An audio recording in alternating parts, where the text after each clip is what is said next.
In this video, I will show you how to simply sign in into your Chrome browser to synchronize your data and browse history into your Google account. Let me show you how. Open up your Chrome browser.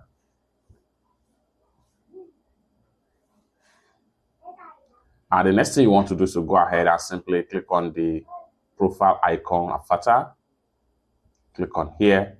And the next thing you want to do is to make sure you select your Google account right here. Then go ahead and click on continue. So click on continue.